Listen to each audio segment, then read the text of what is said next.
میں بار بار فون کرتا رہا لیکن اس نے نمبر بند کر دیا تھا۔ 5 دن گزر گئے، اس کا نمبر بند تھا۔ میں بہت پریشان تھا۔ اس نے کبھی اپنے گھر کا ایڈریس بھی نہیں دیا تھا۔ میں بہت اداس ہو گیا۔ میرے ایک قریبی دوست کی شادی تھی اور اس نے مجھے بھی انوائٹ کیا۔ میں نہیں جانا چاہتا تھا لیکن انہوں نے ضد کی، مجھے جانا پڑا۔ وہ دوسرے شہر میں تھا، میں وہاں گیا۔ مجھے دوست کہنے لگے، بہت بڑی کنجری بلوائی ہے، کیا ڈانس کرتی ہے، کیا ناچتی ہے، کیا کمال کا پیس ہے یار۔ میں تو ایمان کی یاد میں اداس تھا، وہ اچانک کہاں غائب ہو گئی۔ دوستوں کے ساتھ بیٹھا ہوا تھا، پروگرام شروع ہوا، سب سیٹیاں بجانے لگے، شور تھا بہت، میوزک شروع ہوا، کچھ لڑکیاں ناچتے ہوئے اسٹیج پہ آئیں، میوزک بجنے لگا۔ پھر ایک قیامت مجھ پہ گزری، میری نظر نے جو دیکھا وہ مجھے مار گیا۔ میرے سامنے ایمان تھی، وہ ناچ رہی تھی، وہ ایک کنجری تھی۔ میں تڑپ گیا۔ ایمان کی نظر مجھ پہ پڑی، اس کے قدم رک گئے۔ میں نے اس کی جانب دیکھا، میرا جسم کانپنے لگا۔ میں ہار گیا۔ اس کی وجہ سے میں نے نماز شروع کی اور خود ناچنے والی ہے۔ میں غصے سے پاگل ہو گیا۔ وہ اسٹیج سے اتری اور میرے پاس آئی اور کچھ کہنے لگی۔ میں نے اسے زوردار تھپڑ دے مارا۔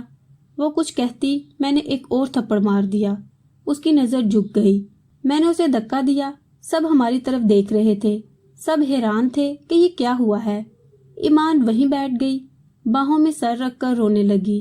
میں اگنور کر کے چلا گیا، گھر گیا۔ میں بہت پریشان تھا، نفرت سی ہو گئی تھی مجھے ایمان سے۔ اس پہ بہت غصہ تھا۔ ساری رات تڑپتا رہا۔ دوست حیران تھے کہ کیا ہوا۔ میں 2 دن ڈیوٹی پہ نہ گیا۔ پھر جب ہسپتال گیا، میں مریض چیک کر رہا تھا کہ ایک لڑکی میرے پاس آئی۔ ڈاکٹر صاحب آپ سے بات کرنی ہے۔ میں نے ہاں میں سر ہلایا۔ ڈاکٹر صاحب ایمان۔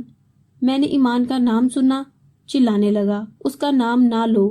وہ لڑکی آہستہ سے بولی، ڈاکٹر صاحب بس ایک بار سن لیں، وہ بیچاری حالات سے ہاری ہوئی ہے، وہ گندی لڑکی نہیں ہے، وہ مجبور ہے، آپ بس ایک بار اس کے گھر آ کر دیکھ لیں، سب سمجھ جائیں گے۔ ایک بات کہوں ڈاکٹر صاحب، وہ آپ سے بہت پیار کرتی ہے لیکن خود کو آپ کے قابل نہیں سمجھتی، ہر وقت آپ کی باتیں کرتی رہتی تھی، ہر وقت آپ کا ذکر کرتی۔ ایک بات بتاؤں، وہ بہت اچھی ہے، پلیز اسے سنبھال لیں، وہ تھک گئی ہے زندگی سے لڑتے لڑتے۔ اس کی ماں کینسر کی مریضہ ہے، بہنیں چھوٹی ہیں، اسکول پڑھتی ہیں، وہ عزت سے جینا چاہتی تھی لیکن زمانے نے اسے نوچ کھانا چاہا تھا۔ بس اس سے آگے کچھ نہ بولوں گی، میں کچھ نہیں کہوں گی، اسے معاف کر دینا۔ میں خاموش تھا۔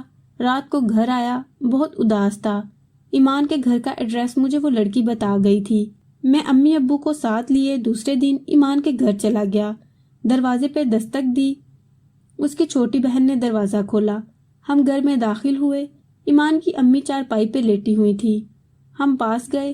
امی کھانستے ہوئے اٹھی، آپ لوگ؟ میں نے تعارف کروایا، میں ڈاکٹر ہوں۔ ایمان نماز پڑھ رہی تھی۔ امی ابو بات کرنے لگے، ہم آپ کی بیٹی کا رشتہ لینے آئے ہیں۔ ایمان نماز پڑھ کر آئی، مجھے دیکھ کر حیران تھی۔ ڈاکٹر آپ یہاں؟ میں ہلکا سا مسکرایا۔ میں نے کسی کو کچھ نہ بتایا تھا کہ ایمان کیا کرتی ہے۔ ایمان نے مجھے بہت منع کیا، ابرار میں اچھی لڑکی نہیں ہوں۔ میں مسکرا کر بولا، جس کی وجہ سے میں 5 وقت کا نمازی بن گیا، بھلا وہ کیسے اچھی نہیں ہو سکتی؟ حالات مجبوری کے تماشے ہیں میری جان، آپ رزق کی خاطر ناچنے لگی، اب میں ہوں نا، سب بھول جاؤ، اب سے آپ میری عزت ہیں۔ ایمان بلک بلک کر رونے لگی۔ سب بہت خوش تھے، ہمارا نکاح ہو گیا، ہم نے شادی کر لی۔ یہ تھا تو ناممکن، لیکن ایک سچا مرد ہمیشہ عورت کی عزت کا محافظ بنتا ہے۔ شاید میں نے بھی وہی کیا۔ میں نے کبھی کسی کو نہیں بتایا کہ ایمان ناچنے والی تھی۔ اس کے حالات اور وقت نے اسے کنجری بنایا تھا۔ میں کیوں کر اس کے دامن پر کیچڑ اچھالوں؟ معذرت چاہتا ہوں جو لفظ میں نے استعمال کیا، لیکن کیونکہ ناچنے والی کو مرد حضرات کیا سبھی یہی کہتے ہیں۔ ایمان میرے سینے پر لگ کر رونے لگی۔ ابرار آپ سے فرشتے بھی ہوتے ہیں دنیا میں، بھلا مرد تو عزت نوچتے ہیں، آپ تو میری عزت کے محافظ بن گئے۔ مرد اتنا خوبصورت بھی ہو سکتا ہے؟ میں نے ماتھے پہ بوسہ کیا۔ مرد وہ نہیں ہے جو کسی با پردہ باحیا شہزادی کو کنجری بنا ڈالے، بلکہ مرد وہ ہے جو کسی کنجری کو بھی باحیا اور با پردہ بنا دے۔ آج کل اکثر مرد بھوکے کتے کی طرح عورت کو نوچا کرتے ہیں۔ عورت کے کردار پر بھونکنے لگتے ہیں، لیکن کوئی کسی کے ماضی کی جانب نہیں دیکھتا۔ نہ جانے کتنے درد، کتنی مجبوریاں، کتنے دکھ اٹھائے جی رہی ہوتی ہیں۔ ایک بس میں ہوسٹس کا کام کرنے والی، کسی آفس میں صفائی کرنے والی، کسی ہوٹل میں ویٹر کا کام کرنے والی یا پرائیویٹ اسکول میں ٹیچنگ کرنے والی، کوئی بھی لڑکی خوشی سے گھر کی دہلیز پار نہیں کرتی۔ ہزاروں مجبوریاں اور نہ جانے کتنے دکھ اٹھائے وہ زمانے کی سرد ہوائیں برداشت کر رہی ہوتی ہیں، اور ہم مرد کتنی آسانی سے اس کے کردار پر جج بن جاتے ہیں۔